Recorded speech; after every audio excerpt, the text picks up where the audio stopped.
তুমি আমাকে চিনতে পেরেছো? সরি আন্টি, আমি আপনাকে ঠিক চিনতে পারিনি। আগে কখনো আমাদের কথা হয়েছে বলে মনে হচ্ছে না।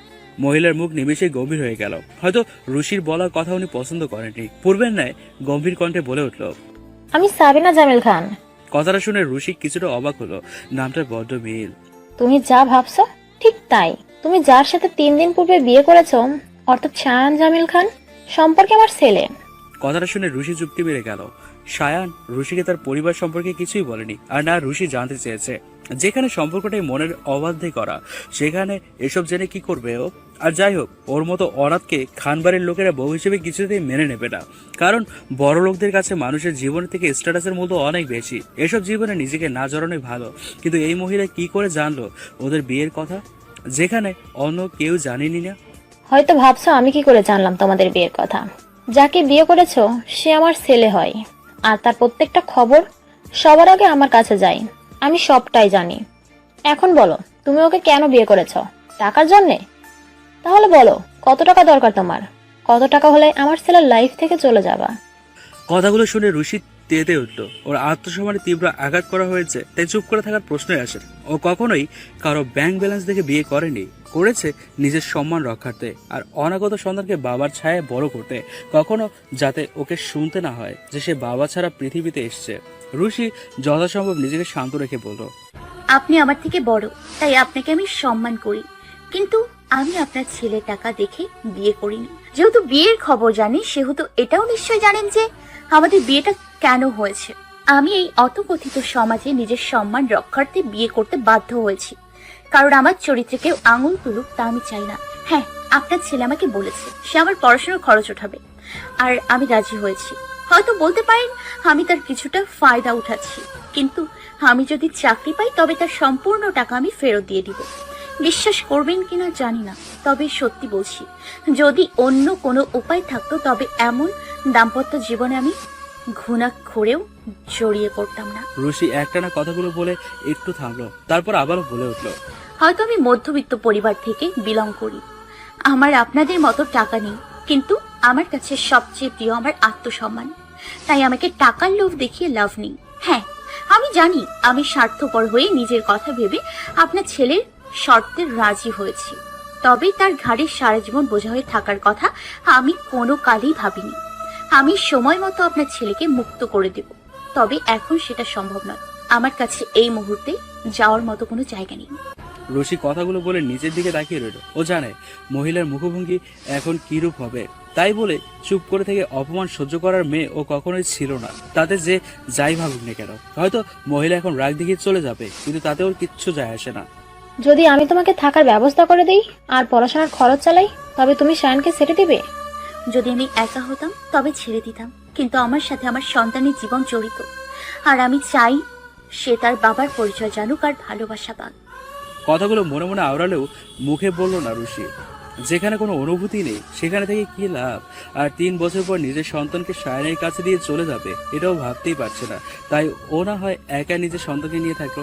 ওর কাছে সবচেয়ে গুরুত্বপূর্ণ ও সন্তান, আর কিচ্ছুই চাই না, কিচ্ছু না। পেটে হাত থেকে রুশি দীর্ঘ নিঃশ্বাস পেল, তারপর সায়নের মায়ের দিকে তাকিয়ে বলল, যদি আপনি আমার জীবনের নিশ্চয়তা নেন তবে আমি রাজি। আমি আপনার ঋণ শোধ করে দেব, না হয় পরে। মিসেস খানের চেহারায় এখন আর গাম্ভীর্যের ছোঁয়া নেই, বরং বরং ঠোঁটের কোণে এক চিলতে হাসি ফুটে উঠেছে। সামনে থাকা মেয়েটির দিকে তাকালেন উনি। মেয়েটির অনেক বেশি সুন্দর নয়, তবে মুখ জুড়ে একরাশ মায়া বিরাজ করছে। উজ্জ্বল শ্যামবর্ণের গোলগাল মুখখানা দেখে যে কেউ বলবে আস্ত এক মায়াবিনী। তিনি মৃদু কণ্ঠে বলে উঠলেন, কেন জানি না তোমার থেকে এমন জবাবই আশা করেছিলাম। তুমি ঠিক বলেছ, একজন নারীর নিকট সবচেয়ে মূল্যবান বিষয় তার আত্মসম্মান, যেটা কখনো খোয়াতে নেই। আমার ছেলের পছন্দ আছে বলতে হবে।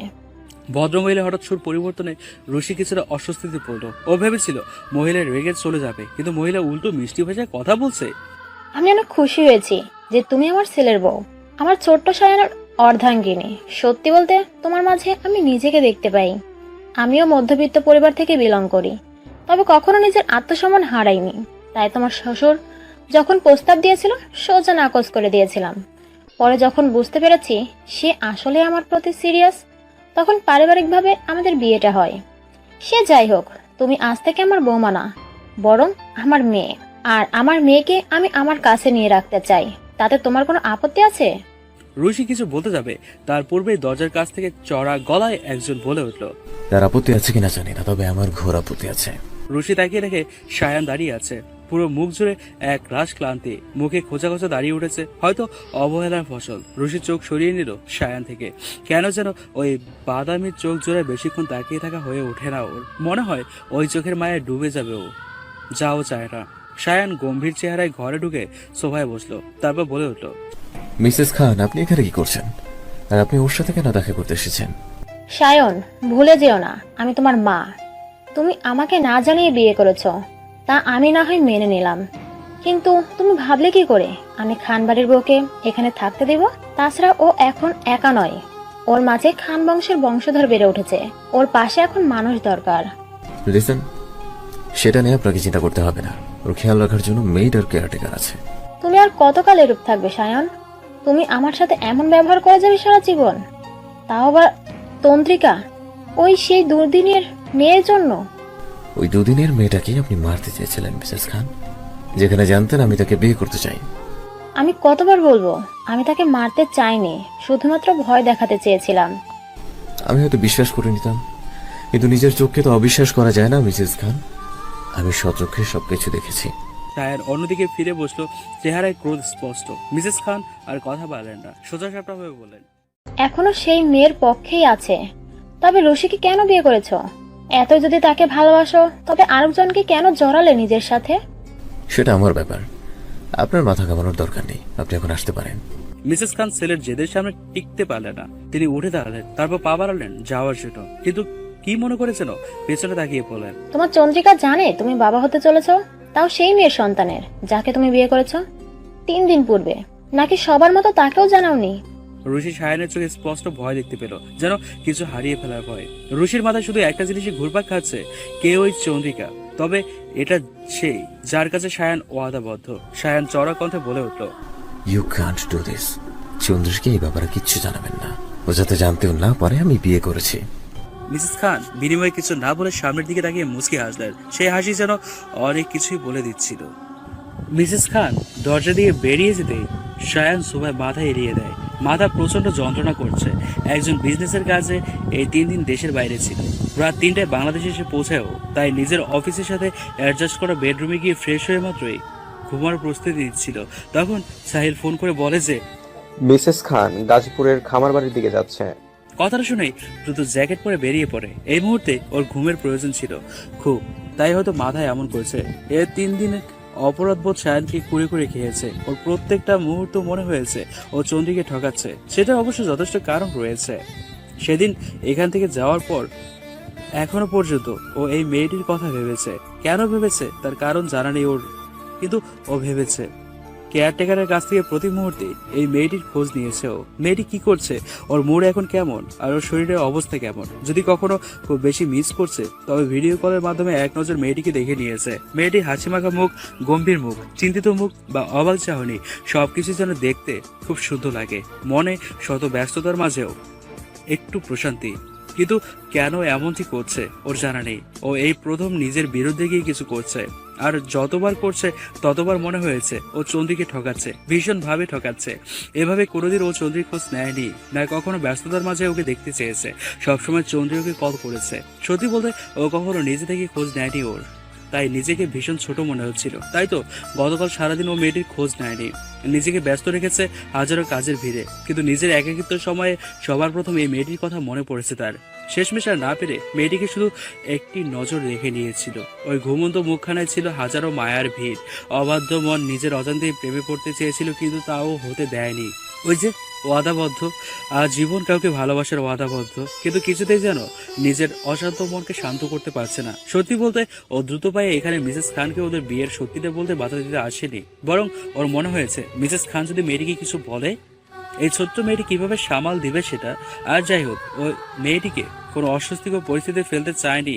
আর এখানে আসার পর ও তাদের কথাবার্তা প্রায় অনেকটাই শুনেছে। রশি যখন বলেছে সে মিসেস খান ব্যবস্থা করে দিলে ও চলে যাবে, তখন ওর খুব রাগ হয়েছিল। মেয়েটি কি ওকে ভরসা করে ওর সাথে থাকতে পারছে না? আবার যখন খান বাড়িতে নিয়ে যাওয়ার কথা বলছিল, তখন ও পারে না ছুটতে এসে মেয়েটিকে লুকিয়ে রেখে দেয়। ও ভাবতেই পারছিল না যে ও মেয়েটিকে কারণে অকারণে দেখতে পারবে না। ওর মনে হচ্ছিল ওর বউকে অন্য কেউ কেন নিয়ে যাবে, ওর বউ ওর কাছে থাকবে। তাই তো ওর বউয়ের হাজবেন্ড হিসেবে বলেছিল। ওর আপত্তি না থাকলেও আমার ঘোর আপত্তি আছে। আর যাই হোক, ওর বউকে ও কোথাও যেতে দেবে না, কিন্তু নিজের ভাবনায় নিজেই যেন বোকা বনে গেল। ওর হঠাৎ হাজব্যান্ডের মতো কেন আচরণ করছে, কেন, যেখানে মেয়েটিকে কোনো অধিকারই দিচ্ছে না, শুধুমাত্র নিজের দায়িত্ব পালন করে যাচ্ছে। ও কি তবে নিজের অবাধ্য আবদারে বেড়াজালে মেয়েটিকে জড়িয়ে ফেলছে না? তাকে কি মিথ্যে আশা দিচ্ছে না? সায়ান আর ভাবতে পারছে না, সবকিছু এলোমেলো হয়ে যাচ্ছে। এতদিন তো খুব ভালোই ছিল, নারী নামক সত্তা নিয়ে কোনো ভাবনাই ছিল না ওর। চন্দ্রিকা তার মতো ছিল, আর ওর নিজের মতো। কথা ছিল চন্দ্রিকার গ্রাজুয়েট কমপ্লিট হলেই বিয়ে করে নেবে দুজন, কিন্তু এখন এই মেয়েটির সাথে সাথে চন্দ্রিকে নিয়েও ভাবতে হচ্ছে। মনে হচ্ছে যদি চন্দ্রি জেনে যায় তবে কি হবে, বা এই মেয়েটি যদি হুট করে হারিয়ে যায় তবে কি করবে। এসব অসংযত অনুভূতির কিছুই বুঝতে পারছে না ও। মাথা যেন প্রচন্ড ভারী লাগছে, তাই ভাবলো মেয়েটিকে একটু অনুরোধ করবে ওর মাথা টিপে দেওয়ার জন্য। তাই চোখ খুলে মেয়েটির দিকে তাকালো। মেয়েটির মুখে একরাশ বিস্ময় নিয়ে তাকিয়ে আছে বাইরের দিকে, যেন কিছু বোঝার চেষ্টা করছে। সায়ান ভ্রু কুঁচকে সেদিকে তাকালো। তার মুহূর্তেই দাঁড়িয়ে পড়লো। ওর সবচেয়ে বড় ভয় ওর সামনে দাঁড়িয়ে আছে। সায়ান যেন বাকশক্তি হারিয়ে ফেলেছে। চন্দ্রিকা অশ্রুসিক্ত নয়নে তাকিয়ে আছে ওর দিকে। চোখ দুটোতে যেন হতাশা, অসহায়ত্ব আর কষ্ট সব একসাথে প্রকাশ পাচ্ছে। ওর দৃষ্টি যেন বলে দিচ্ছে, আমার এতকালের ভালোবাসার বিশ্বাসের এই প্রতিদান দিলে তুমি? কি দোষ করেছি যাতে তুমি এইভাবে শেষ করে দিলে আমায়? চন্দ্রী, আই ক্যান এক্সপ্লেইন। কি বলবে? কিভাবে আমাকে ধোকা দিয়েছো? কিভাবে আমাকে আশা দিয়ে দিনের পর দিন অন্যের সাথে সংসার করে গেছো? এই জন্যই আমাকে এত তাড়াতাড়ি বিয়ে করতে চাইছিলে, তাই না? কারণ বাহিরে তো রংলীলা বসিয়েছো। আমার এত ভালোবাসার পরিবর্তে তুমি এই প্রতিদান দিলে? আমি কি এটা ডিজার্ভ করতাম? রুশি চন্দ্রী নামটা শুনে মেয়েটির দিকে গভীরভাবে তাকালো। তাহলে এই মেয়েটি চন্দ্রিকা, যাকে তার স্বামী ভালোবাসে? মিসেস খান যাওয়ার প্রায় কয়েক মিনিট পরেই এই মেয়েটি এখানে এসছে, তবে বিনা শব্দে দাঁড়িয়েছিল। মেয়েটি খুব সুন্দর দেখতে, যাকে বলে অপরূপা সুন্দরী। গৌরব মুখখানি যে কোনো সাধু পুরুষকেও প্রেমে পড়তে বাধ্য করবে। অসম্ভব সুন্দর মেয়েটি, নো ডাউট। সায়ান জামিল খান এই মেয়েটিকে ভালোবাসে। ভালোবাসারই কথা। খানবাড়ির বউ হওয়ার জন্য এর থেকে বেটার অপশন হতেই পারে না। দে are made for each other. রুশির মনে এখানে থেকে ওর কোনো লাভ নেই। দুজন ভালোবাসার মানুষের মাঝে তৃতীয় ব্যক্তি হয়ে কি লাভ? তাই দুজনের দিকে একবার তাকিয়ে ও নিজের রুমের দিকে রওনা দিল। বুকের বাঁ পাশে হালকা চিনচিনে ব্যথা অনুভব করলো, তা পাত্তা দিল না। যতই তার স্বামী, সে এখন অন্য কারো আমানত, আর অন্যের আমানতে রুশি কখনোই নজর দেবে না, কখনোই না। রুশির কয়েক পা এগোতেই কেউ একজন ওর হাত চেপে ধরে তার দিকে ঘোরালো, আর কিছু বোঝানোর পূর্বেই থাপড় মারলো। রুশি যেন আকাশ থেকে পড়লো। এভাবে কারো কাছ থেকে কখনোই ও মার খায়নি। সামনের মেয়েটি আবার হাত ওঠাতেই ও চোখ বন্ধ করে নিল, কিন্তু কোনো কিছু অনুভূত না হওয়ায় চোখ খুললো আর দেখলো সায়ান হাত চেপে ধরে আছে তার। চন্দ্রী ওর দিকে তাকাতেই সায়ান কড়া গলায় বলল, তোমার যা বলা দরকার আমার সাথে বলো, যা করা দরকার আমার সাথে করো। এখানে রুশানের কোনো দোষ নেই, তাই ওর গায়ে তুমি কেন হাত তুলেছ? Say sorry to her. প্রায় সাথে সাথে চন্দ্রিকা হাত নামিয়ে ফেললো আর বিস্ময় নিয়ে বলল, তুমি আমার সাথে আগে কখনো এভাবে কথা বলনি সায়ান। তুমি আমাকে বকা দিচ্ছ, তাও এই মেয়ের জন্য? তুমি অনেক বদলে গেছো, অনেকটা।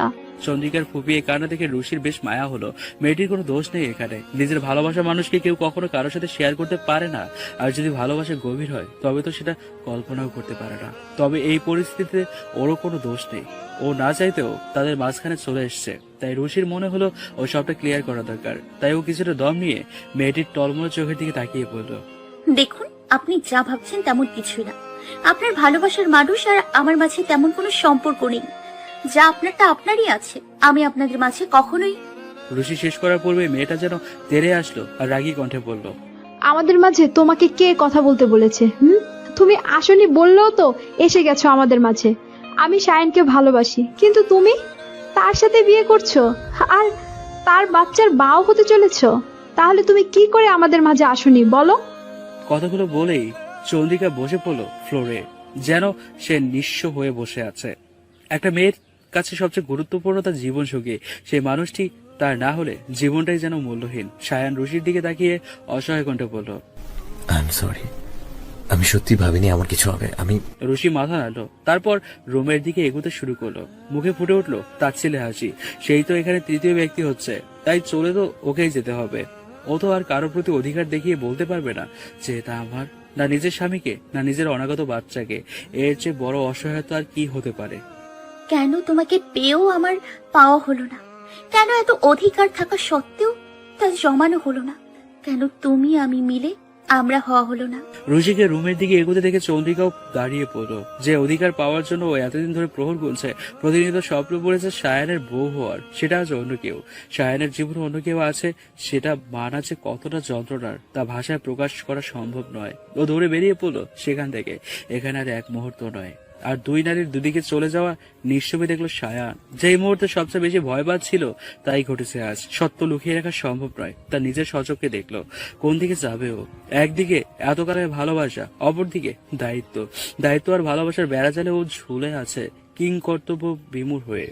সায়ান ধীর স্থির ভাবে উঠে দাঁড়ালো। সদর দরজার দিকে এগিয়ে গিয়ে সেটা বন্ধ করে গেস্ট রুমের দিকে এগোলো। এই বাড়িতে ওর রুমে বর্তমানে রুশি থাকে, তাই গেস্ট রুমের দরজায় খুললো। রুশির রুমের দিকে একবার তাকিয়ে তারপর রুমে ঢুকে গেল সে। এই মুহূর্তে ওর ঘুমের প্রয়োজন। তারপর ঠান্ডা মাথায় ভাববে কি করা যায়। আপাতত নিজেকে শান্ত করা প্রয়োজন। ও কখনোই চায়নি চন্দ্রিকা ওর বিয়ের সত্যিটা জানুক, কারণ চন্দ্রিকা খুবই নরম মনের মানুষ, তাই যে কোনো ভুল করে ফেলতে পারে। সত্যি বলতে ওর কিছুটা চিন্তা হচ্ছে, কিন্তু ও এখন চন্দ্রিকার কাছে গেলেও বিশেষ লাভ হবে না। এর থেকে ভালো ও কিছুটা সময় নিয়ে শান্ত হোক, তারপর না হয় ঠান্ডা মাথায় বোঝানো যাবে।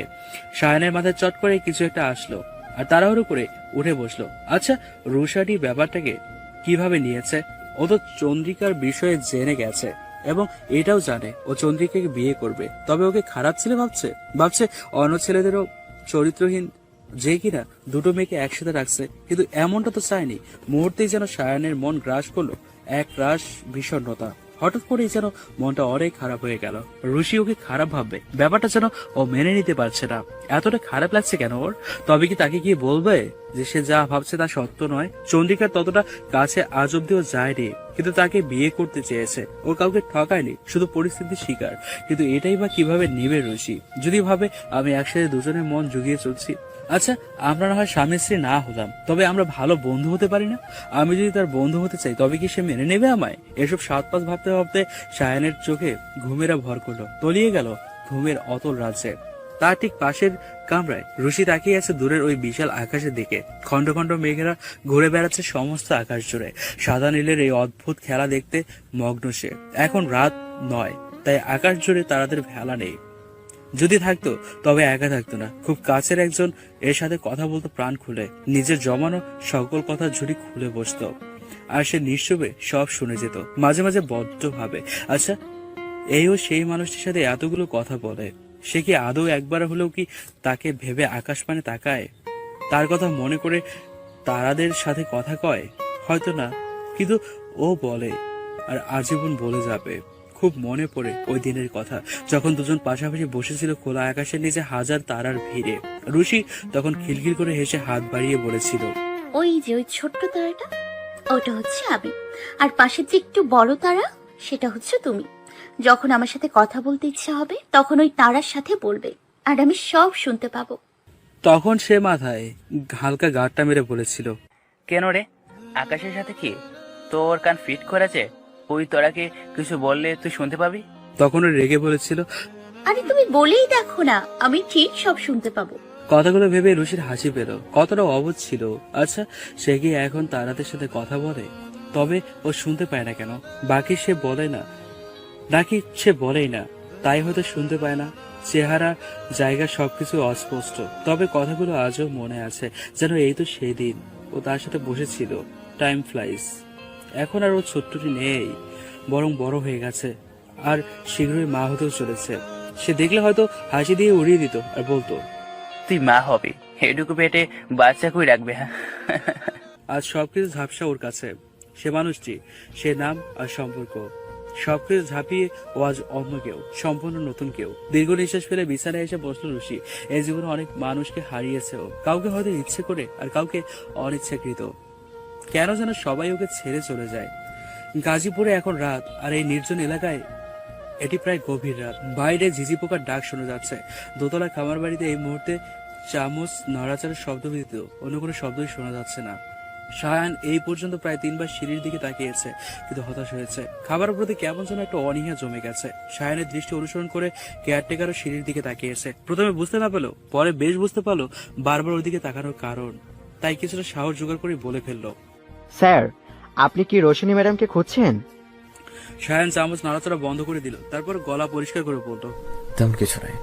আমি জাস্ট ভাবছি এতক্ষণে তো ডিনার করার কথা, তাহলে এখন আসছে না কেন? স্যার, আসলে ম্যাম তো প্রেগনেন্ট, তাই এত রাত পর্যন্ত না খেয়ে থাকেন না। উনি আগে খেয়ে নিয়েছেন, তাই এখন আর খাবেন না। হয়তো গভীর রাতে আবার কিছু খাবেন। কথাগুলো শেষ হতেই সায়ান নিজের ঘড়ির দিকে তাকালো। 9টা বাজে এখন, তাই বলে এত তাড়াতাড়ি খাবে? আগে তো এত তাড়াতাড়ি খেত না। তবে ওকে ইচ্ছে করে অ্যাভয়েড করছে। সায়ানের চল শক্ত হয়ে এলো। তাহলে কি ও এখানে আছে বলে আজ সারাদিন রুম থেকে বের হয়নি? সায়ান না খেয়ে উঠে গেল আর রুমের দিকে চলে গেল। অজানা মন খারাপ ভর করলো ওর মন জুড়ে, যেটা ক্রমশ সমস্ত শরীরে ছড়িয়ে ছিটিয়ে যেতে লাগলো। বুকের বাঁ পাশে চিনচিনে ব্যথা ক্রমশ বেড়েই চলছে। বুক কেমন ভারী ভারী লাগছে ওর। রাত 12টা বেজে 55 অর্থাৎ 5 মিনিট কম 1টা। রুশি বিছানার এপাশ ওপাশ করছে। কিছুক্ষণ পূর্বেই ঘুমটা হঠাৎ ভেঙে গিয়েছে। এটা ওর নিত্যদিনের অভ্যাস। এই সময়টা কিছু না কিছু একটা খায়ও। আজ 3 দিন ধরে টানা এই রেওয়াজে চলে আসছিল। তবে আজকে নিয়মটা ভিন্ন। ও ভেবেছিল সায়ান চন্দ্রিকার পিছু পিছু এখান থেকে চলে যাবে, কিন্তু ও যে ঘাপটি মেরে বসে থাকবে এখানে, তা ধারণার বাইরে ছিল ওর। আজও প্রেমিকে মুখ ফুলিয়ে চলে গেছে। কই তাকে গিয়ে মানাবে? তা না করে এখানে বসে আছে কেন? এই 3 দিনে বাড়িটা কেমন নিজের নিজের মনে হচ্ছিল। হুট করেই আজ যখন সায়ান থেকে গেল, তখন মনে হচ্ছে বাড়িটা অন্য কারো। কেন যেন ওর বিরক্তি লাগছে, আবার কোথাও না কোথাও ভালো লাগছে। দুটো সম্পূর্ণ বিপরীত অনুভূতি একই সাথে কাজ করছে। উফ, পেটে ইঁদুর দৌড়াচ্ছে। মনে হচ্ছে রুশি পেট চেপে ধরে উঠে বসলো। না, এখন কিছু না খেলে কিছুতেই ঘুম আসবে না। আর সায়ান নিশ্চয়ই এতটা জেগে বসে নেই, তাই তার সাথে দেখা হবে না। নিজেকে কোন রকম সান্ত্বনা দিয়ে নিচে নেমে আসলো। যা ভেবেছিল ঠিক তাই। পুরো ডাইনিং রুম জুড়ে অন্ধকার আর পিন পতন নীরবতা। মানে এখানে কেউ নেই। রুশি স্বস্তির নিঃশ্বাস ফেলে সামনে এগোলো। ফোনের ফ্ল্যাশ অন করে ফ্রিজ আইসক্রিম বের করে এক কামড় খেলো। তারপর ফ্রিজ অফ করে সামনে ফিরতেই একটা কালো অবয়ব দেখতে পেল। ভয়ে রুশির আত্মাকে পেয়ে উঠল। হাত থেকে ফোন আইসক্রিম ফেলে দিয়ে দিল এক চিৎকার। তারপর ফ্লোরে বসে পড়লো। সারা শরীর থরথর করে কাঁপছে। কিছুক্ষণের মধ্যেই মৃদু হাসির শব্দ পেল, সাথে মৃদু আলো চোখে এসে পড়ল। সামনে তাকিয়ে দেখে সায়ান এক হাতে কোমরে দিয়ে দাঁড়িয়ে আছে আর চোখে মুখে খুশি খেলে যাচ্ছে। রুশি চোখ বন্ধ করে জোরে জোরে নিঃশ্বাস নিল। কি ভয়টাই না পেয়েছিল। আর একটু পর হয়তো হার্ট অ্যাটাক করতো। নাক ফুলিয়ে সায়ানের দিকে তাকালো, তারপর উঠে দাঁড়ালো। তারপর চড়া গলায় বলল, মারতে চান নাকি মানুষকে? এভাবে কেউ ভূতের মতো সামনে এসে দাঁড়ায়? বাহ, তুমি চোরের মতো রাত বিরাতে ফ্রিজ থেকে আইসক্রিম চুরি করে খাচ্ছ। তাতে কিছু না। আর আমি চোর ভেবে ধীর পায় পেছনে সে দাঁড়ালে সমস্যা। আমি চোর? আপনি আমাকে চোর বললেন? আপনার খাবার খাচ্ছি বলে খোটা দিচ্ছেন? তা কেন দিব? আমি তো বললাম চোরের মতো করে খাচ্ছ। আর চোরা তো চুরি করেই খায়, তাই না? লাইট অফ করে চুপি চুপি কেন খেতে হবে তোমার? লাইট অন করে খেতে পারোনি? তোমার খাবার কি কেউ নিয়ে যাচ্ছে? রুশি মুখ ভেঙচি দিয়ে বলল, হ্যালো বন্ধুরা, পরবর্তী পার্ট খুব তাড়াতাড়ি আসবে, তো সবাই অপেক্ষায় থাকো। আর চ্যানেলটি যারা এখনো সাবস্ক্রাইব করোনি, তারা পরবর্তী পার্ট দেখার জন্য চ্যানেলটি সাবস্ক্রাইব করে রেখো। ধন্যবাদ সবাইকে, আমাদের সাথেই থেকো।